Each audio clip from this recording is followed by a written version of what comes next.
السلام علیکم ورحمۃ اللہ۔ ان الحمد للہ نحمده ونستعینه ونستغفره ونعوذ باللہ من شرور انفسنا ومن سیئات اعمالنا من يهده الله فلا مضل له ومن يضلل فلا هادي له واشهد ان لا اله الا الله واشهد ان محمدا عبده ورسوله رب اشرح لي صدری ويسر لي امری واحلل عقدۃ من لسانی یفقہوا قولی۔ ہر قسم کی تعریف اور شکر اللہ رب العزت کے لیے لائق اور زیبا ہے، جو ساری کائنات کا ایک و تنہا خالق، مالک، مربی اور منتظم ہے۔ درود و سلام ہو انبیاء اکرام پر، خصوصاً نبی مکرم رحمت للعالمین امام الانبیاء محمد الرسول اللہ صلی اللہ علیہ وسلم پر۔ اللہم صلی علی محمد وعلی آل محمد کما صلیت علی ابراہیم وعلی آل ابراہیم انکا حمید مجید۔ اللہم بارک علی محمد وعلی آل محمد کما بارکت علی ابراہیم وعلی آل ابراہیم انکا حمید مجید۔ معزز سامعین، آج انشاءاللہ سورہ حج کی آیت نمبر 8 سے کلاس رہے گی۔ اللہ رب العزت سے دعا ہے کہ اللہ رب العزت ہمیں صحیح معنوں میں قرآن مقدس کو سمجھنے، اس پہ غور و فکر کرنے، اس پر ایمان لانے اور عمل کے ساتھ لوگوں تک پہنچانے کی توفیق عطا فرمائے، آمین۔ لفظی ترجمے کے اوپر غور کریں۔ لفظی ترجمہ نکال لیجئے۔ اعوذ باللہ من الشیطان الرجیم، اے اللہ ہم تیری پناہ میں آتے ہیں شیطان سے۔ اے اللہ تو ہمیں شیطان کے مکر و فریب سے بچا لے کہ وہ تیرے کلام سے ہمیں دور کر دے، تیرے دین سے ہمیں دور کر دے۔ اے اللہ تو ہمیں شیطان سے بچا لے۔ بسم اللہ الرحمن الرحیم، اللہ کے نام سے جو بڑا مہربان اور بڑا رحم کروانے والا ہے۔ اس عظیم کام کو ہم اللہ رب العزت کے نام سے شروع کرتے ہیں جو بڑا مہربان اور بار بار رحم فرمانے والا ہے۔ وَمِنَ النَّاسِ، اور لوگوں میں سے کوئی ہے، من جو یجادلو جھگڑا کرتا ہے، فی اللہ اللہ کے بارے میں، بغیر علم کے، ولا اور بغیر ہدا ہدایت کے، ولا اور بغیر کتاب کے، منیر روشن، ثانیہ موڑنے والا ہے، اتفہی شانہ اپنا، لیدل تاکہ وہ بھٹکا دے، ان سبیل اللہ اللہ کے راستے سے، لہو اس کے لیے ہے، فی دنیا میں، خزی رسوائی، ونذیقہ اور ہم چکھائیں گے اسے، یوم دن قیامت کے، عذاب الحریق عذاب حریق آگ کا، ذالکا یہ، بما باوجہ اس کے جو، قدمت آگے بھیجا، یدا کا تیرے دونوں ہاتھوں نے، وَأَنَّ اور بے شک اللہ لیسا نہیں ہے، بظلام ظلم کرنے والا، للعبید بندوں پر، وَمِنَ النَّاسِ اور لوگوں میں سے کوئی ہے، من جو یعبدو عبادت کرتا ہے، اللہ کی، علی حرف کنارے پر، یعنی شک کے ساتھ، فَإِن پھر اگر، اصابہ پہنچے اسے، خیر بھلائی، اطمئنہ وہ مطمئن ہو جاتا ہے، جب اسے کوئی بھلائی پہنچتی ہے تو وہ مطمئن ہو جاتا ہے، بہی اس پر، وَإِن اور اگر، اصابت پہنچتی ہے، فتنۃ آزمائش، انقلبا وہ پلٹ جاتا ہے، علی وجہہ اپنے چہرے پر، خاسرہ اس نے نقصان اٹھایا، دنیا میں، والآخرۃ اور آخرت کا، دنیا اور آخرت کا، ذالکا یہ ہے، ہوا وہ، الخسران المبین خسارہ یعنی نقصان کھلم کھلا، مبین کھلم کھلا، یدعو وہ پکارتا ہے، من دون اللہ سوائے اللہ کے، وہ دعا کرتا ہے، پکارتا ہے اپنی ضرورت اور مصیبت کے لیے، من دون اللہ اللہ کے سوا، ما اسے جو، لا یضرہ نہیں نقصان دیتا اسے، وما اور جو، لا ینفع نہیں فائدہ دیتا اسے، ذالکا یہی ہے، ہوا وہ، گمراہی بعید دور کی گمراہی۔ آئے تفسیر کی طرف۔ تفسیر ابن کثیر جلد نمبر 4 اور صفحہ نمبر 168۔ اور لوگوں میں سے بعض ایسے ہیں جو اللہ کے بارے میں بغیر علم، بغیر ہدایت، بغیر روشن کتاب کے بحث کرتے ہیں، جیسے کہ ہم نے آیت نمبر 3 میں پڑھا تھا۔ اور لوگوں میں سے، اسی سورہ حج کی آیت نمبر 3 میں، اور لوگوں میں سے بعض ایسے ہیں جو اللہ کی شان میں علم کے بغیر جھگڑتے ہیں اور ہر شیطان سرکش کی پیروی کرتے ہیں، یعنی آخرت کے دن کا انہوں نے انکار کیا، رسول کریم صلی اللہ علیہ وسلم کی رسالت کا انکار کیا، اللہ رب العزت کی وحدانیت یعنی توحید کا انکار کیا بغیر علم کے۔ یہاں پہ بھی اللہ نے فرمایا اور لوگوں میں سے بعض ایسے ہیں جو اللہ کے بارے میں بغیر علم کے، بغیر ہدایت کے، اور انہیں کا کوئی ہدایت نہیں، اور بغیر روشن کتاب کے، کتاب کا انہیں کوئی علم نہیں، بحث کرتے ہیں تکبر کی وجہ سے، یعنی حق بات جاننے کے باوجود بھی یہ لوگوں کو اس سے روکتے ہیں، پہلو تہی کرتے ہیں، یعنی گردن موڑ کر کے چلے جاتے ہیں۔ نبی کریم صلی اللہ علیہ وسلم کے دلائل کو سننے کے بجائے گردن موڑ کر کے چلے جاتے ہیں۔ جیسے آپ دیکھیں کہ فرعون نے بھی موسیٰ علیہ السلام کے ساتھ حق کو پہچان لینے کے باوجود ایسا کیا تھا، جیسے اللہ نے فرمایا سورہ زاریات آیت نمبر 38 اور 39، 38 39 سورہ زاریات۔ موسیٰ علیہ السلام کے حال میں بھی نشانی ہے، جب ہم نے ان کو فرعون کے طرف بھیجا اور آپ نے معجزے کے ساتھ بھیجا تو اس نے اپنی قوت کے سبب روگردانی کی، اپنی قوت کے سبب روگردانی کی۔ اسی طریقے سے سورہ نساء یعنی اپنی طاقت اور اپنے منصب کے بنیاد پر وجہ سے اس نے انکار کیا، روگردانی کیا، انکار کیا۔ سورہ نساء آیت نمبر 61 میں اللہ فرماتا ہے اور جب ان سے کہا جاتا ہے کہ جو حکم اللہ نے نازل فرمایا ہے اس کے طرف رجوع کرو اور پیغمبر کی طرف آؤ تو آپ منافقوں کو دیکھیں گے کہ آپ کے طرف آنے سے کتراتے ہیں، یعنی انکار کرتے ہیں، حق کا انکار کرتے ہیں۔ اس طریقے سے سورہ منافقون آیت نمبر 5 کے اندر اللہ فرماتا ہے اور جب ان سے کہا جائے کہ آؤ رسول اللہ صلی اللہ علیہ وسلم کے طرف تمہارے لیے مغفرت مانگے تو نفی میں اپنے سر ہلاتے ہیں اور آپ انہیں دیکھتے ہیں کہ تکبر کرتے ہوئے رک جاتے ہیں، یعنی حق کی طرف آنے سے تکبر کرتے ہوئے رک جاتے ہیں۔ کیوں ایسا کر رہے ہوں؟ تاکہ وہ لوگوں کو اللہ کی راہ سے بہکائیں، تاکہ وہ اللہ کے راستے سے لوگوں کو بہکائیں۔ دیکھیں نبی کریم صلی اللہ علیہ وسلم نے جب دعوت پیش کی، جب ان کے سامنے صحیح دین پیش کیا تو دو طرح کے لوگ ہو گئے۔ ایک وہ لوگ یعنی انسانیت دو ٹکڑوں میں بٹ گئی، ایک وہ لوگ جنہوں نے قبول کیا اور دوسرے وہ جنہوں نے انکار کیا۔ تو انکار کرنے والوں میں بھی دو قسم کے لوگ تھے، ایک وہ تھے جنہوں نے انکار تو کیا لیکن مخالفت بھی نہیں کی، دوسرے وہ لوگ تھے جنہوں نے مخالفت کی، انکار بھی کیا اور مخالفت بھی کی، یعنی اس دین کو روکنے کی پوری کوشش کی، آپ صلی اللہ علیہ وسلم کے دعوت کو روکنے کی ہر طرح کوشش کی، اللہ کی راہ سے بہکانے کی کوشش کی، اللہ کے راستے سے روکنے کی کوشش کی۔ جیسے نمبر 1 آپ صلی اللہ علیہ وسلم کے دعوت میں کمی نکالنے کی ناکام کوشش کی، دعوت میں یعنی دین کے اندر کمی نکالنے کی انہوں نے کوشش کی۔ دوسرا آپ صلی اللہ علیہ وسلم کی دعوت سے روکنے کے لیے آپ پر الزامات لگائے، لوگوں کو روکنے کے لیے جو بھی مکہ کے اندر آتا حج یا عمرہ کرنے کے لیے تو پہلے سے ہی الزامات لگاتے کہ ان کے پاس نہیں جانا، وہ جادوگر ہیں یا بہکا دیں گے یا فلا فلا۔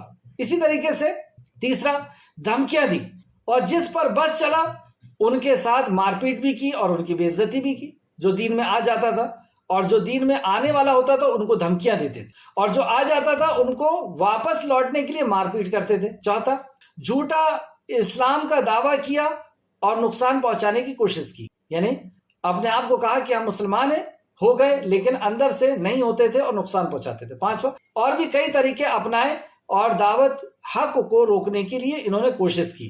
ایسے لوگوں کے لیے جو حق کو روکے ان کے لیے دنیا میں سزا رسوائی اور آخرت میں جہنم کا عذاب ان دو آیتوں کے اندر بتایا گیا۔ اب آیت کو دیکھیں تو ایسے لوگ جو کسی بھی طریقے سے دین سے لوگوں کو روکتے ہیں، وہ دھمکی دے کر کے روکیں یا الزامات لگا کر کے یا کمی نکالنے کی کوشش کریں یا حق کا انکار کر کے، جیسے فرعون بادشاہ تھا تو اس نے حق کا انکار کیا تو اس کے پیچھے جو اس کے ماتحت لوگ تھے وہ بھی پھر گئے، وہ بھی رک گئے۔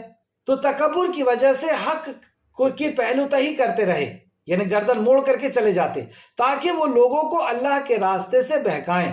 اس لیے ان کے لیے دنیا میں رسوائی ہے اور یوم قیامت یعنی دنیا میں یہ ایسا جرم ہے، اللہ کے دین سے لوگوں کو روکنا یہ ایسا جرم ہے کہ اس جرم کی سزا دنیا میں بھی ملے گی اور آخرت میں بھی ملے گی۔ اللہ ہم سب کو محفوظ رکھے تاکہ وہ لوگوں کو اللہ کے راستے سے بہکائیں۔ اس لیے دنیا میں رسوائی ہے اور یوم قیامت ہم اسے جلانے والا عذاب چکھائیں گے۔ یوم قیامت ان کے لیے جہنم کا عذاب ہے جو یہاں سے 69 گنا تیز آگ کا عذاب ہے۔ اللہ ہم سب کی حفاظت فرمائے، آمین۔ آیت نمبر 10، کہا جائے گا یہ اس کا بدلہ ہے۔ جب وہ جہنم میں ڈالے جائیں گے تو انہیں بتایا جائے گا کہ یہ تمہارے پر ظلم نہیں ہو رہا ہے۔ اللہ فرماتا ہے ذالکا، کہا جائے گا یہ اس کا بدلہ ہے جو تمہارے دونوں ہاتھوں نے آگے بھیجا تھا، یعنی جو تم نے دنیا میں عمل کر کے آئے ہو، اللہ کے دین سے لوگوں کو روک کر کے آئے ہو، اس کا بدلہ ہے۔ اور بے شک اللہ اپنے بندوں پر ظلم کرنے والا نہیں۔ جو انہیں عذاب دے گا یہ اللہ ان کے اوپر ظلم نہیں کر رہا ہے، انہوں نے جو عمل کیے ہیں، جو لوگوں کو صراط مستقیم سے روکا ہے، اللہ رب العزت کی وحدانیت سے، توحید سے روکا ہے، رسول اللہ کی رسالت سے روکا ہے، اور آخرت پر یقین سے روکا ہے، اس کے وجہ سے ان کو جو ہے جہنم کا عذاب اور سخت ترین عذاب دیا جائے گا۔ یہ بدعتی اور گمراہ سرداروں کا حال یہاں پر بیان کیا گیا، نوٹ کر لیں، بدعتی اور گمراہ سرداروں کا حال یہاں پر بیان کیا گیا۔ آگے آئے آیت نمبر 11، وَمِنَ النَّاسِ مَن يَعْبُدُ اللَّهَ عَلَى حَرْفٍ، اور لوگوں میں سے کوئی اللہ کے بارے میں اللہ کی عبادت کرتا ہے، اور لوگوں میں سے کوئی اللہ کی عبادت کرتا ہے کنارے پر۔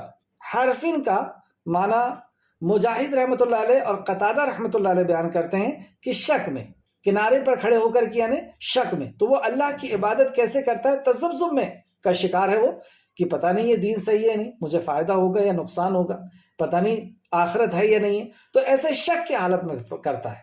پھر اگر اسے بھلائی مل گئی تو اس پر مطمئن ہو گیا۔ اب اگر دین پہ عمل کر رہا ہے اور فائدے ہو رہے ہیں تو بڑا خوش ہو رہا ہے، بڑا مطمئن ہے۔ اور اگر اسے کوئی آزمائش آ پڑے تو اپنے چہرے کے بل پلٹ جاتا ہے۔ اللہ، چہرے کے بل پلٹ جاتا ہے یعنی دین سے مرتد ہو جاتا ہے۔ آئے دیکھیں تفسیر، کہ اس آیت کی تفسیر امام بخاری رحمۃ اللہ علیہ ابن عباس رضی اللہ عنہ کی روایت کو بیان کرتے ہیں۔ امام بخاری رحمۃ اللہ علیہ نے حضرت ابن عباس رضی اللہ عنہ کی روایت کو بیان کیا ہے کہ انہوں نے اس آیت کریمہ کی تفسیر میں فرمایا، ایک آدمی مدینہ میں آتا تھا، مدینہ میں آتا تھا یعنی مکہ سے ہجرت کر کے مدینہ آتا تھا، یعنی اسلام قبول کرتا تھا۔ اگر وہاں اس کی بیوی کے ہاں بیٹا ہوتا، جب جیسے دین میں آ گیا ہے تو بیوی کے ہاں بیٹا ہوتا، اور اس کے گھوڑے کی نسل کی بھی افزائش ہوتی، اس کے گھوڑے کی نسل کی بھی افزائش ہوتی، تو وہ کہتا کہ اسلام ایک اچھا دین ہے۔ اور اگر اس کی بیوی کے ہاں بیٹی پیدا ہوتی اور اس کے گھوڑے کی نسل کی افزائش نہ ہوتی تو وہ کہتا یہ ایک برا دین ہے۔ یہ شان نزول بخاری شریف حدیث نمبر 4742 4742۔ اوفی نے ابن عباس رضی اللہ عنہ کی روایت کیا ہے، ابن عباس رضی اللہ عنہ سے روایت کیا ہے کہ ان میں سے ایک شخص جب مدینہ آتا اور اگر یہاں وہ تندرست رہتا، کیونکہ مدینہ کی آب و ہوا شروع میں بیماری سے ملوث تھی، مدینہ بیماری والی ہوائیں تھیں، لیکن نبی کریم صلی اللہ علیہ وسلم نے جب اپنے شہر مدینہ کے لیے دعا کی تو وہاں پر امن و امان اللہ رب العزت نے رکھ دیا، ورنہ پہلے جو لوگ آیا کرتے تھے تو وہ وہاں پر آ کر کے اس ہوا اس ایٹماسفیئر کو، اس ماحول کو وہ سوٹ نہیں کر پاتے تھے اور بیمار ہو جاتے تھے۔ تو یہاں فرماتے ہیں ابن عباس رضی اللہ عنہ کہ کوئی آتا اور اگر وہاں تندرست رہتا، آب و ہوا سے نقصان نہیں ہوتا، تندرست رہتا، اس کے گھوڑا ایک خوبصورت بچے کو جنم دیتا، اس کا گھوڑا ایک خوبصورت بچے کو جنم دیتا اور اس کی بیوی بیٹے کو جنم دیتی، تو وہ خوش و خرم ہو کر مطمئن ہو جاتا کہ سب کچھ اچھا ہے، بڑا خوش رہتا، اور کہتا کہ جب سے میں نے اس دین کو اختیار کیا ہے خیر اور بھلائی کو ہی دیکھا ہے۔ بڑا خوش ہو جاتا اور کہتا کہ جب سے میں دین پر آیا ہوں، جب سے مجھے بہت فائدہ ہوا۔ اور اگر کوئی آفت آتی، فتنے کا لفظ بلا اور آفت کے معنی میں یہاں پر بیان کیے گئے ہیں، یعنی اگر وہ مدینہ میں پہنچتا اور اسے بخار آ جاتا اور اس کی بیوی کے ہاں لڑکی پیدا ہو جاتی اور صدقہ ملنے میں تاخیر ہوتی تو اس کے پاس شیطان آ کر کہتا کہ اللہ واللہ، شیطان آ کر کے اللہ کی قسم کھاتا اور کہتا واللہ جب سے تو نے اس دین کو اختیار کیا ہے تجھے بری حالت ہی کا سامنا کرنا پڑا ہے۔ پھر ابن کثیر فرماتے ہیں کہ پھر وہ پلٹ جاتا، تو منہ کے بل پلٹ جاتا کے بارے میں فرماتے ہیں کہ اس کے معنی یہ ہے کہ وہ پھر کافر ہو جاتا۔ تو کافر کیسے ہوتا؟ یہاں پہ سوال یہ ہے کہ وہ کافر کیسے ہوتا؟ کیا وہ پھر سے یہودی ہو جاتا، نصرانی ہو جاتا؟ نہیں۔ آیت نمبر 12 کی طرف آپ غور کریں، کہ وہ کیسے ہوتا۔ پھر سے آیت نمبر 11، اور ہم بھی اپنا محاسبہ کریں۔ دیکھیں، جو تقدیر میں ہمارے لکھا ہے یا جو ہمارے گناہ ہے اس کا اثر جو ہماری زندگی کے اندر آ رہا ہے وہ تو آ کر کے رہے گا، وہ ہم صبر کر کے اور اللہ رب العزت سے توبہ کر کے اس مصیبت کو ہم دور کریں۔ اس کے دو ہی راستے ہیں، ایک تو صبر کریں، صبر وہ جس میں شکایت نہ ہو، یعنی لوگوں سے شکایت نہ ہو، اللہ کی بارگاہ میں ہم توبہ اور استغفار کریں، اللہ رب العزت سے ہم صحت تندرستی یا جو بھی مصیبت ہم کو آئی ہے اس سے ہم اپنے آپ کو نکالنے کے لیے اللہ سے عافیت کا سوال کریں، یہ تو کر سکتے ہیں۔ لیکن ایک شخص جب تک اسے اچھا مل رہا ہے، یعنی دین کے اوپر عمل کر رہے ہیں، ہم خود اپنا محاسبہ کریں کہ ہم جب سے دین پر عمل کر رہے ہیں اور خوب اچھا ہو رہا ہے، بزنس اچھا چل رہا ہے، بچے تندرست ہیں، خود تندرست ہیں، تو ٹھیک ہے، اور جہاں پہ کوئی پریشانی آئی اس وقت ہمارے کیا حالات رہتے ہیں۔ اب آیت پہ غور کریں، اور لوگوں میں سے کوئی اللہ کی عبادت کرتا ہے کنارے پر، یعنی شک پر، پھر اگر اسے بھلائی مل گئی تو اس پر مطمئن ہو گیا کہ ہاں اچھا دین ہے، اور اگر اسے کوئی آزمائش آ پڑے تو اپنے چہرے کے بل پلٹ جاتا ہے۔ آزمائش آ پڑے، جیسے کہ دوسرے مقام پہ اللہ نے فرمایا کہ تم نے یہ کہہ دیا لا الہ الا اللہ اور تم یہ سمجھتے ہو کہ تمہیں آزمایا نہ جائے گا، تم نے یہ کہہ دیا اللہ ایک ہے اور تمہیں آزمایا نہ جائے گا، تم نے یہ کہہ دیا کہ میں توحید پرست ہو گیا، توحید پہ آ گیا اور تمہیں آزمایا نہ جائے گا، تمہیں ضرور آزمایا جائے گا، پھلوں کی کمی سے، اور بھی کئی چیزیں اللہ رب العزت نے وہاں گنائی، یعنی دے کر کے بھی اللہ آزمائے گا اور چھین کر کے بھی تم سے آزما سکتا ہے، یہ دونوں طریقے سے اللہ رب العزت آزما۔ تو جیسی آزمائش آئی تو وہ چہرے کے بل پلٹ گیا، جیسے کہ ہم نے تفسیر ابن کثیر میں پڑھا صفحہ نمبر 170 میں کہ وہ کافر ہو جاتا ہے۔ یہاں پر تو وہ کافر ہوا کس انداز سے ہوا، کیسے ہوا، وہ آیت نمبر 12 میں ہے، لیکن 11 میں اس کا انجام اللہ رب العزت نے بتایا۔ اس نے دنیا اور آخرت میں خسارہ اٹھایا، یہی کھلا خسارہ ہے۔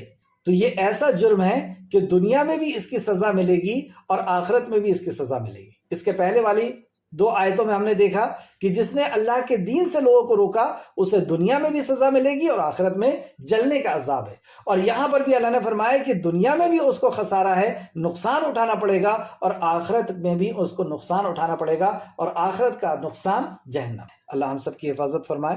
تو وہ کیسے پلٹا، سوال یہ، کیا وہ پھر سے یہودی ہو گیا تھا یا نصرانی ہو گیا تھا؟ اللہ فرماتا ہے اور اللہ کے سوا اسے پکارتا ہے جو اسے نہ نقصان پہنچا سکتے ہیں اور نہ اسے نفع دے سکتے ہیں، یہی دور کی گمراہی ہے۔ غور کریں، اور اللہ کے سوا کیا ہے؟ قل هو اللہ احد، اللہ ایک ہے۔ اللہ کے علاوہ جو بھی ہمیں نظر آ رہا ہے، جو نظر نہیں آ رہا ہے، وہ اللہ کی مخلوق ہے، اللہ کی پیدا کی ہوئی مخلوق، اللہ کی پیدا کی ہوئی چیزیں۔ تو اللہ کے سوا ساری مخلوق اس کے اندر آ گئی، فرشتے بھی آ گئے، انسان بھی، فلکیات کے اندر کچھ لوگ سورج کی عبادت کرتے تھے اس دور میں، انسان، جنات، فرشتے، سب کچھ۔ تو وہ اللہ کے سوا اسے پکارتا ہے، یعنی وہ اب جو اس کے اوپر مصیبت آئی ہے کہ اس کو بیٹا نہیں ہوا، بیٹی ہو گئی، اس کے جانور کو نقصان ہوا، اس کی نسل کی افزائش نہیں ہوئی، اسے بیماری ہو گئی، کیا کرنا تھا؟ اس کو صبر کرنا تھا، جیسے اور صحابہ نے صبر کی، لیکن یہ تھا ہی منافقوں میں سے، اس لیے کہا حرفن، یعنی وہ شک والا تھا۔ شک کی بیماری جو ہم سورہ بقرہ کی ابتدائی آیتوں میں پڑھیں، یہی ہے نفاق کی بیماری۔ تو یہ منافق تھا، تو منافق کے اوپر جب آزمائش آتی ہے تو وہ فوراً بکھر جاتا ہے، وہ فوراً اسلام کو چھوڑتا ہے۔ تو جب اس کے ساتھ ایسا ہو رہا تھا، نقصان ہو رہا تھا اس کے کاروبار میں، یعنی جانور میں، کاروبار میں، اس کے گھر میں، بیوی کے ساتھ، اس کے خود کے ساتھ اس کی بیماری ہو گئی تھی، تو کیا کرنا چاہیے تھا؟ اسے صبر کرنا چاہیے تھا اور اللہ رب العزت سے عافیت کی دعا کرنا تھا، جو صحابہ کرام کا طریقہ تھا۔ لیکن اس نے کیا کیا؟ اور وہ اللہ کے سوا اسے پکارتا ہے جو اسے نقصان پہنچا سکتا ہے، نہ اسے نفع دے سکتا ہے، یہی دور کی گمراہی ہے، یہ ہے گمراہی اس کی، اور یہ ہے یہ کہ یہ دین سے پلٹ گیا، چہرے کے بل پلٹ گیا۔ اس کے نقصانات جیسے آپ نے یہاں پہ دیکھا کہ وہ ملت سے خارج ہو گیا، اور یہی ہے ناقص، اسلام سے نکال دینے والا عمل، نواقص الاسلام جو ہم نے توحید میں پڑھا ہے، توحید کی کلاس میں، تو یہ ملت سے خارج کر دیتا ہے یہ عمل۔ اور شیخ اس کی ملت سے خارج ہونے کی دلیل دیتے ہیں سورہ نساء آیت نمبر 116 اور سورہ مائدہ آیت نمبر 72 کہ جس نے اللہ کے علاوہ کسی اور سے اپنی مصیبت اور ضرورت کے لیے دعا کیا، اپنی فریاد دعا کیا، وہ ملت سے نکل گیا۔ اور بھی شرک کے بے شمار نقصانات ہیں، چند آپ کے سامنے پہلا، اللہ سبحانہ تعالیٰ شرک کو ہرگز معاف نہیں کرتا، سورہ نساء آیت نمبر 48۔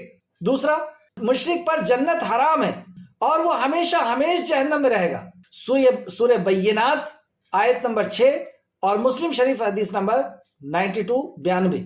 تیسرا، شرک سب سے بڑا کبیرہ گناہ ہے، بخاری شریف حدیث نمبر 5631 5631 اور مسلم شریف حدیث نمبر 87، اور بھی دوسری جگہ ہے۔ چوتھا، شرک سب سے بڑا ظلم ہے، ان الشرک لظلم عظیم، سورہ لقمان آیت نمبر 13، اور سب سے بڑا ظلم ہے، بخاری شریف حدیث نمبر 336 اور بھی دوسرے مقام پر ہے۔ پانچواں، شرک کے ساتھ کوئی نیکی قبول نہیں ہوتی۔ کوئی بندہ نماز پڑھ رہا ہے، روزہ رکھ رہا ہے، حج کر رہا ہے، زکوٰۃ دے رہا ہے، ساری نیکیوں کے کام کر رہا ہے، لیکن ساتھ میں شرک بھی کر رہا ہے، اللہ رب العزت اس کی کوئی نیکی قبول نہیں کرتا، سورہ توبہ آیت نمبر 1 سے 3۔ شرک اعمال کو برباد کر دیتا ہے۔ شرک دوسرا گناہ، جیسے اگر کسی نے شراب پی لیا، جوا کے لیے، چوری کر لیا، زنا کر لیا، تو اس کی پچھلی نیکی ختم نہیں ہوتی۔ اس نے جو گناہ کیا اس کا گناہ اس کو لگے گا، لیکن پچھلی نیکی ختم نہیں ہوگی۔ لیکن شرک ایسا بھیانک جرم ہے، ایسا گناہ ہے کہ پچھلی نیکیوں کو بھی ختم کر دیتا ہے، شرک اعمال کو برباد کر دیتا ہے۔ سورہ انعام آیت نمبر 88، سورہ توبہ 88، سورہ توبہ آیت نمبر 17 اور سورہ زمر آیت نمبر 65۔ ساتواں، مشرک کے خلاف جنگ کا حکم دیا اللہ رب العزت نے، مشرک کے خلاف دیا ہے، پتہ ہے آپ کو جنگ کا حکم، سورہ توبہ آیت نمبر 5 دیکھ لیں۔ ابو داؤد سلسلۃ الصحیح ابو داؤد حدیث نمبر 2504، یعنی خون اور مال اس کا حلال ہو گیا۔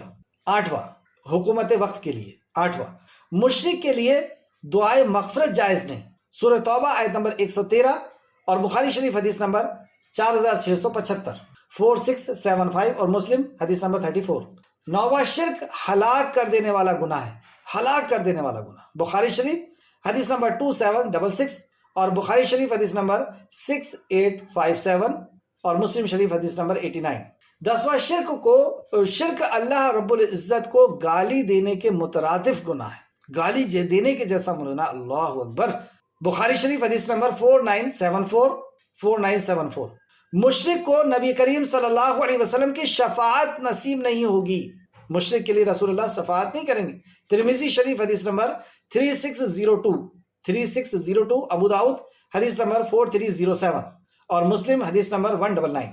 مشرک مرد یا عورت کا توحید پرست مرد یا عورت سے نکاح کرنے کو اللہ نے منع کیا، سورہ بقرہ آیت نمبر 221۔ شرک سے بچو خواہ تمہیں قتل کر دیا جائے یا جلا دیا جائے، صحیح ترغیب علامہ البانی حدیث نمبر 570۔ یہاں پر جو ہم نے شرک کا نقصان دیکھا کہ وہ چہرے کے بل پلٹ گیا، اور یہی دور کی گمراہی ہے کہ اس نے اللہ کے علاوہ کسی اور سے دعا کیا۔ ایک اہم بات اور لکھیں، قرآن میں غیر اللہ کو پکارنے سے 5 نتائج کا ذکر کیا گیا ہے۔ قرآن میں غیر اللہ کو، یعنی اللہ کے علاوہ کسی اور کو اگر پکارتے ہیں، کسی بھی مخلوق کو، وہ فرشتے ہوں، جن ہو یا انسان ہو یا کوئی اور مخلوق ہو، تو اس کے 5 نتائج سامنے آتے ہیں۔ پہلا، جو اللہ کے سوا کسی اور کو پکارتا ہے اس سے بڑا گمراہ کون ہو سکتا ہے، یہ اللہ سبحانہ تعالیٰ نے فرمایا۔ جیسے یہاں پہ بھی دیکھا آپ نے کہ اللہ فرماتا ہے کہ وہ چہرے کے بل پلٹ گیا، اور یہی دور کی گمراہی ہے، ضلال بعید، دور کی گمراہی ہے۔ دوسرا، جن کو تم پکار رہے ہو، یعنی ہم انسان کس کو گمراہ سمجھتے ہیں؟ ہم اس کو گمراہ سمجھتے ہیں جو دین کے اوپر عمل نہیں کر رہا ہے، تو خیر وہ تو گمراہ ہے، لیکن سب سے بڑی گمراہی یہ ہے کہ وہ اللہ کے علاوہ کسی اور کو پکار رہا ہے، نماز بھی پڑھ رہا ہے، روزہ بھی رکھ رہا ہے، حج بھی کر رہا ہے، زکوٰۃ بھی دے رہا ہے، اور اللہ کے علاوہ کسی اور سے حاجت روائی اور مشکل کشائی کے لیے اس نے جو ہے اپنی لو لگا کر کے رکھا ہے، اپنی امیدیں وابستہ کیا ہو۔ دوسرا، جن کو تم پکار رہے ہو وہ کوئی بھی ہو، وہ قیامت تک تمہاری پکار کا جواب نہیں دے سکتے۔ یہ قرآن میں آپ نے کئی مقام پر سنا ہے کہ وہ قیامت تک تمہاری پکار کا جواب نہیں دے سکتے۔ تیسرا، جنہیں تم پکار رہے ہو وہ تمہاری پکار سے غافل ہیں، تمہاری پکار سے بھی غافل ہے، سورہ بقرہ میں بھی ہم نے پڑھا اور بھی کئی مقام پر۔ چوتھا، جب قیامت قائم کی جائے گی تو یہ لوگ جنہیں پکارتے تھے وہ دشمن ہو جائیں گے، یعنی دونوں میں عداوت آ جائے گی، یہاں پہ تو بڑی محبت لیکن وہاں پہ دشمن ہو جائیں۔ پانچواں، وہ ان کے پکارنے کا انکار کر دیں گے، تو واسطے جیسے ان کو پکار رہے ہیں، یعنی ان کے واسطے سے اللہ سے دعا کر رہے ہیں کہ آپ ہماری فریاد اللہ تک پہنچا دیجیے، تو واسطے والے کو پکارنا یہ شرک ہے، اور واسطے سے پکارنا یہ بدعت ہے۔ تعجب ہے، جو واسطہ اللہ نے دیا ہے اسے قبول نہیں کر رہے. اللہ تک پہنچنے کا جو واسطہ اللہ سبحانہ و تعالیٰ نے دیا ہے اسے قبول نہیں کر رہے. یعنی اللہ نے کیا واسطہ دیا؟ پوری شریعت، پورے دین میں جو میں نے، یعنی اللہ فرماتا ہے جو میں نے تمہارے بیچ واسطہ ہے، میرے اور تمہارے، اللہ اور بندے کے بیچ میں جو واسطہ ہے. پھر سے سماعت کریں، اللہ نے کیا واسطہ دیا؟ پوری شریعت میں، پورے دین میں اللہ اور بندے کے بیچ میں جو واسطہ ہے وہ ہے محمد الرسول اللہ صلی اللہ علیہ وسلم، کہ آپ کی پوری پیروی کریں. یعنی نماز، روزہ، حج، زکوٰۃ، معاملات، لین دین، ہر چیز ویسا ہو جیسے نبی مکرم صلی اللہ علیہ وسلم نے کیے. یہ واسطہ ہے اللہ تک پہنچنے کا، اللہ کو راضی کرنے کا. یعنی جو رسول کی پیروی کیا اس نے گویا کہ اللہ کی پیروی کی. اور اللہ فرماتا ہے قل ان کنتم تحبون اللہ فاتبعونی یحببکم اللہ ویغفر لکم ذنوبکم واللہ غفور رحیم. اے نبی مکرم ان سے کہہ دیجئے قل ان کنتم تحبون اللہ، اگر تم اللہ سے محبت کرتے ہو تو نبی مکرم کی اتباع کریں، تب اللہ ان سے محبت کرے گا. وَيَغْفِرْ لَكُمْ ذُنُوبَكُمْ وَاللَّهُ غَفُورٌ رَحِيمٌ، اور اللہ ان کے گناہوں کو بخشے گا، اللہ بہت غفور رحیم ہے. تو یہ نقصانات شرک کے، اور یہاں پہ جو نقصان بیان کیا گیا. اب آیت نمبر 11 اور 12 کو سماعت فرمائیں. اور لوگوں میں سے کوئی اللہ کی عبادت کرتا ہے کنارے پر یعنی شک پر، پھر اگر اسے بھلائی مل گئی تو اس پر مطمئن ہو گیا، اور اگر اسے کوئی آزمائش آ پڑے تو اپنے چہرے کے بل پلٹ جاتا ہے. اس نے دنیا اور آخرت میں خسارہ اٹھارا، یہی کھلا خسارہ ہے. وہ اللہ کے سوا، وہ اللہ کے سوا اسے پکارتا ہے جو اسے نہ نقصان پہنچا سکتے ہیں اور نہ اسے نفع دے سکتے ہیں. اللہ کے کلام میں لکھا ہوا ہے، آپ کے سامنے کلام کھلا ہوا ہے، آپ دیکھیں اس میں کوئی بھی اللہ کے سوا نہ فائدہ پہنچا سکتا ہے نہ نقصان پہنچا سکتا ہے. اور جس نے ایسا سوچا وہی دور کی گمراہی ہے. ذالک هو الضلال بعید. اور اسے پکارتا ہے جس کا نقصان اس کے نفع سے زیادہ قریب ہے، کیونکہ یہ شیطان کے حکم پر پکار رہا ہے. تو فرمایا وہ اسے پکارتا ہے جس کا نقصان اس کے نفع سے زیادہ قریب ہے. بلا شبہ وہ برا کارساز ہے، بلا شبہ وہ برا ساتھی ہے. یعنی شیطان کے کہنے پر آ کر کے، اور یہ اللہ رب العزت کو چھوڑ کر کے کسی اور کو پکارتا ہے، اللہ کی مخلوق میں سے کسی اور کو پکارتا ہے، تو بلا شبہ یہ برا کارساز ہے، اور بلا شبہ یہ برا ساتھی ہے. یہ ایسا ساتھی ہے کہ جس کے تعلق سے سورہ زخرف میں اللہ سبحانہ تعالیٰ نے فرمایا، آیت نمبر 36-37. دیکھیں یہ شیطان کا جو وار ہوتا ہے انسان کے اوپر، سب سے پہلے یہی کوشش کرتا ہے کہ یہ لوگوں کو مشرک بنا دے. اگر اس نے ایک بار شرک کر لیا تو پھر یہ اس کا ساتھ چھوڑ دیتا ہے کیونکہ یہ مشرک ہو گیا. اگر یہ دیکھتا ہے کہ اللہ کی اسے معرفت ہے اور اللہ کے ساتھ کسی کو بھی یہ کسی حالت میں شریک نہیں کر رہا ہے، ریاکاری بھی نہیں کر رہا ہے، دکھاوا بھی نہیں کر رہا ہے، جو چھوٹا شرک ہے، تو پھر وہ اسے بدعت کی طرف لانے کی کوشش کرتا ہے. لیکن جب وہ دیکھتا ہے کہ نہیں یہ سنت کا بھی جانکار ہے، یہ رسول اللہ صلی اللہ علیہ وسلم کا سچا ماننے والا ہے، آپ سے محبت کرنے والا، آپ کی اطاعت کرنے والا، یعنی اس کو شریعت کا بھی علم ہے، رسول اللہ کی سنتوں کا بھی اسے علم ہے، اور یہ بدعت نہیں کر رہا، سنتوں پر ہی عمل کر رہا ہے، تو پھر حرام کام کی طرف اس کو لانے کی کوشش کرتا ہے، حرام کام کرانے کی کوشش کرتا ہے. اور جب یہ دیکھتا ہے کہ یہ حرام کام بھی نہیں کر رہا ہے تو پھر اسے اچھے اور برے کے بیچ میں، اچھے اور زیادہ اچھے کے بیچ میں، یہ اسے زیادہ اچھے سے روک کر کے اور کم اچھے کام کی طرف لگاتا ہے. پھر دیکھتا ہے کہ یہ اس میں بھی یہ چالاک ہے، یہ اس میں بھی نہیں اس کے جھانسے میں آ رہا ہے، تو یہ وقت کو ضائع کرنے کی کوشش کرتا ہے. اور بھی اس کے کئی حربے ہیں، اللہ رب العزت اس شیطان ملعون سے ہم سب کو بچائے. تو یہ سب سے پہلے انسان کے عقیدے کے اوپر وار کرتا ہے، عمل کے اوپر نہیں کرتا، عقیدے کے اوپر وار کرتا ہے کہ اس کا عقیدہ ایک بار خراب ہو گیا اللہ کے تعلق سے، آخرت کے دن کے تعلق سے، تو پھر اس کا کام بن جاتا ہے. دیکھیں یہاں پہ یہ کیسا ساتھی ہے، یہ شیطان کیسا ساتھی ہے. اس کے تعلق سے سورہ زخرف آیت نمبر 36 میں اللہ فرماتا ہے، اور جو شخص رحمان کی نصیحت سے اندھا بنا رہا، ہم اس کے لیے ایک شیطان مقرر کر دیتے ہیں. یعنی وہ اللہ کی نصیحت سے اندھا بنا رہا، اللہ کے کلام سے، اور کلام کے اندر ہی تو نصیحت ہے، نبی کریم صلی اللہ علیہ وسلم کے فرمان اس میں نصیحت ہے، اور نصیحت سے یہ اندھا بنا ہوا ہے، اللہ کے کلام سے یہ دور ہے. تو اس کا نتیجہ یہ ہوا ہم اس کے لیے ایک شیطان مقرر کر دیتے ہیں، پھر وہ اس کے ساتھ رہنے والا ہو جاتا ہے، اور بے شک وہ ضرور انہیں اصل راستے سے روکتے ہیں، اور یہ سمجھتے ہیں کہ بے شک وہ سیدھے راستے پر چل رہے ہیں.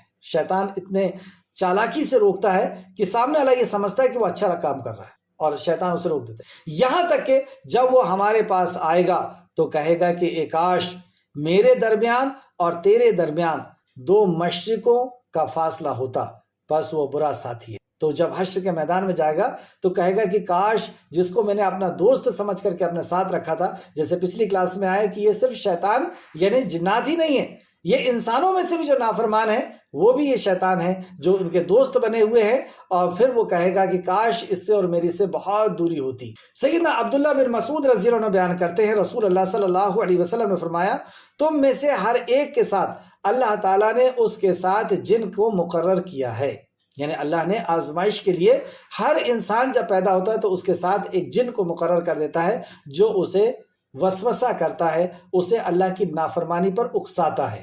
صحابہ کرام نے عرض کیا، دریافت کیا، یا رسول اللہ اور آپ کے ساتھ بھی؟ کیا آپ کے ساتھ بھی مقرر ہے؟ آپ صلی اللہ علیہ وسلم نے جواب دیا، ہاں میرے ساتھ بھی، مگر اللہ تعالیٰ نے اس کے مقابلے میں میری مدد فرمائی ہے اور وہ میرا مطیع بن گیا ہے، میرا فرمانبردار بن گیا ہے، سو وہ مجھے خیر کے سوا اور کوئی حکم نہیں دیتا۔ دوسری روایت میں یہ الفاظ ہیں کہ تم میں سے ہر کسی کے ساتھ ایک جن میں سے اور ایک ساتھ فرشتوں میں سے مقرر کر دیا جاتا ہے۔ تم میں سے ہر کسی کے ساتھ ایک ساتھی جنوں میں سے اور ایک فرشتوں میں سے، یعنی جہاں پر ہمیں شیطان وسوسہ کرتا ہے وہیں فرشتہ بھی ہمیں صحیح چیز کے۔ آپ دیکھیں جب بھی ہم کوئی گناہ کرنے کی کوشش کرتے ہیں تو اندر سے ایک بات ہوتی نہیں یہ نہیں کرنا چاہیے، لیکن شیطان ہمیں اس کے پیچھے بہت سی کچھ چیزیں دکھاتا ہے، سبز باغ جس کو کہنا چاہیے، اور تمنائیں دکھاتا ہے کہ ایسا کر لو گے تو ایسا ہو جائے گا، جیسے آدم علیہ السلام کو فرشتوں میں سے ہو جاؤ گے، عزت والوں میں سے ہو جاؤ گے۔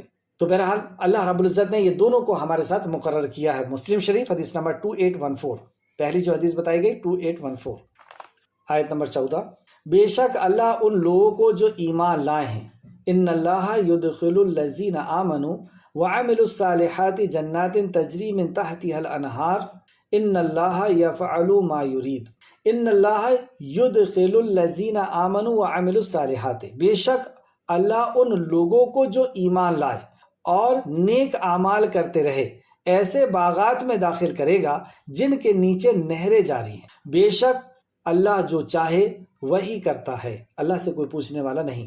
تو یہ جنت کا وعدہ اللہ سبحانہ تعالیٰ کر رہا ہے، اور 2 عمل کرنے کے بارے میں اللہ رب العزت نے یہاں پر کہا، اور ایسی آیت قرآن میں تقریباً 100 مقام پر ہے، یعنی 100 بار اللہ سبحانہ تعالیٰ نے کم و بیش یہ وعدہ فرمایا کہ یہ 2 کام کر لو، اور اس کے بعد اللہ رب العزت کا وعدہ ہے جس نے ایسی خوبصورت دنیا ہمیں عطا فرمائی ہے بغیر کسی کام کے، ہم نے کوئی کام کر کے نہیں آئے، اللہ کی کوئی فرمانبرداری کر کے نہیں آئے، بغیر کچھ کیے اللہ رب العزت نے اتنی خوبصورت دنیا عطا فرمائی ہے کہ اس دنیا کو ہم میں سے کوئی بھی چھوڑنے کے لیے تیار نہیں۔ ایسا جسم عطا فرمایا ہے کہ جس جسم کے اوپر ایک داغ لگ جائے یہ بھی ہمیں برداشت نہیں، کوئی جسم کا حصہ ہمارے جسم سے ہٹا دیا جائے ہم اس کو برداشت نہیں کر سکتے۔ اور یہ دنیا اتنی خوبصورت اللہ رب العزت نے بغیر کسی اپلیکیشن کے، بغیر کسی درخواست کے، بغیر کسی کام کے عطا کیا ہے۔ وہی رب فرما رہا ہے کہ اس سے کئی گنا بڑی دنیا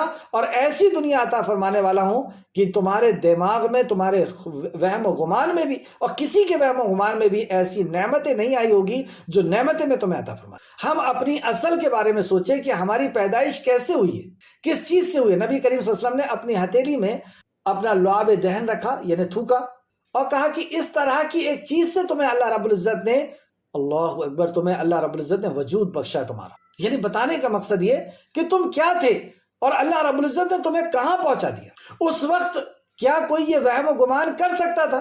جب وہ ایک حقیر قطرہ تھا اس وقت وہ کبھی یہ وہم و گمان کر سکتا تھا کہ اسے ایسی ایسی نعمتیں دی جانے والی ہیں، اسے آنکھ دی جانے والی، اسے کان، اسے دماغ دیا جانے والا ہے، اسے پیر ہاتھ دیے جانے والے ہیں، اسے خوبصورت چہرہ دیا جانے والا ہے، اسے سورج چاند زمین و آسمان دیا جانے والا ہے، اسے رشتہ دار دیے جانے والے ہیں، بچے بیوی دیے جانے، کیا وہ سوچ سکتا تھا، گمان کر سکتا تھا؟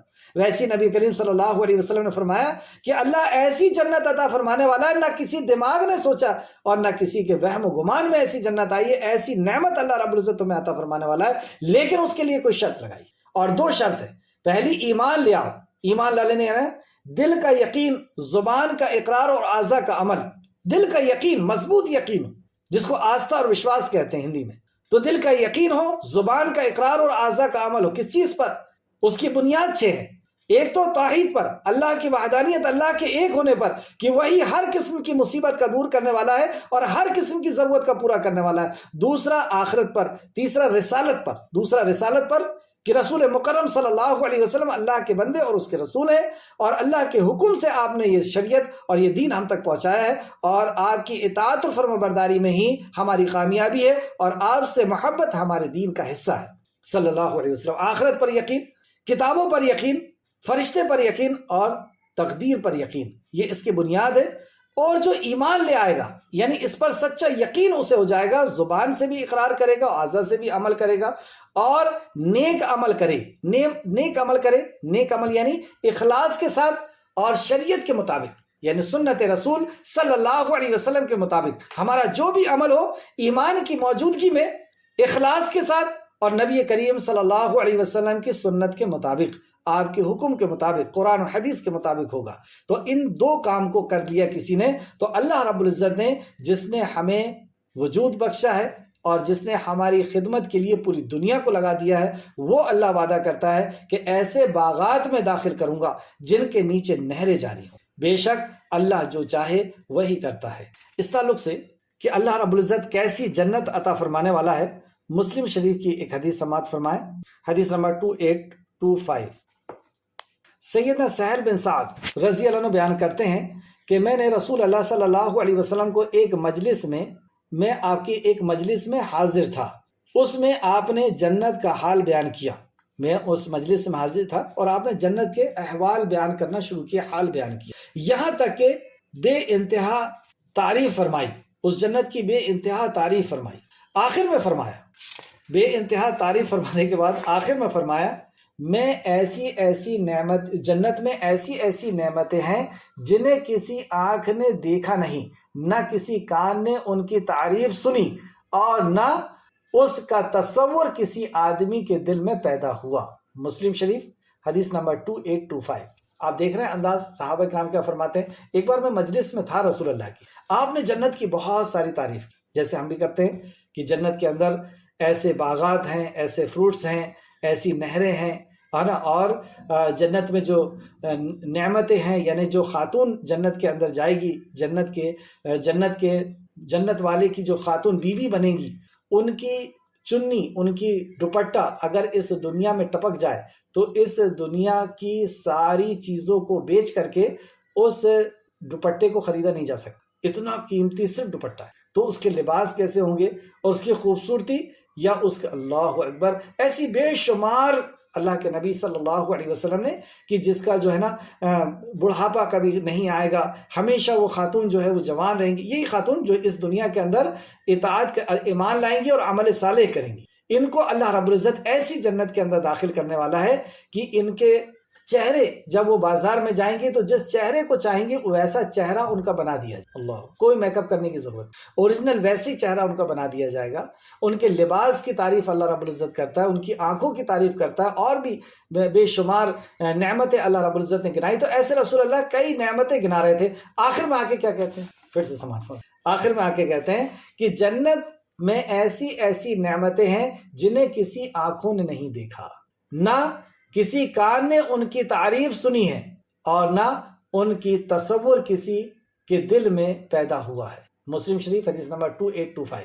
تو کیا جبرائیل علیہ السلام نے بھی نہیں دیکھی؟ ہاں، نہیں دیکھی۔ ایسی نعمت اللہ رب العزت نے بنا کر کے سجا کر کے رکھا ہے، کسی نے نہیں دیکھا۔ رسول اللہ صلی اللہ علیہ وسلم کا فرمان ہے نا، کسی نے نہیں دیکھا، کسی آنکھ نے ان نعمتوں کو نہیں دیکھا۔ ایسی نعمتیں بھی ہیں، اور کچھ نعمتیں جو رسول مکرم صلی اللہ علیہ وسلم کو دکھائی گئی یا بتائی گئی وہ آپ نے ہمیں بتا دی، لیکن کئی اور بھی ایسی ہیں جن کے تعلق سے ابھی کچھ نہیں پتا۔ یہ ہمارا رب ہم سے وعدہ کرتا ہے، اور اس کا وعدہ بالکل سچا وعدہ ہے۔ مسلم شریف حدیث نمبر 2825۔ آخر دو آیتیں دیکھ لیں۔ آیت نمبر 15، جو یہ سمجھتا ہو کہ اللہ دنیا و آخرت میں ہرگز اسے رسول کی مدد نہیں کرے گا، یعنی جو یہ سمجھ رہا ہے، مشرکین مکہ جو بھی یہ سمجھ رہا ہے کہ اللہ رب العزت ان کی مدد نہیں کرے گا، کیونکہ شروع میں ہر دور میں ایمان والے کمزور رہا کرتے ہیں نبیوں کے ساتھ، اور ایمان والوں کی پوزیشن جو ہے وہ ہر اعتبار سے کمزور ہوتی ہے۔ تو اگر یہ سمجھ رہے ہیں، یہ صرف نبی کریم صلی اللہ علیہ وسلم کے ساتھ ہی نہیں ہے، ہم ایمان والوں کے ساتھ بھی ہے انشاءاللہ۔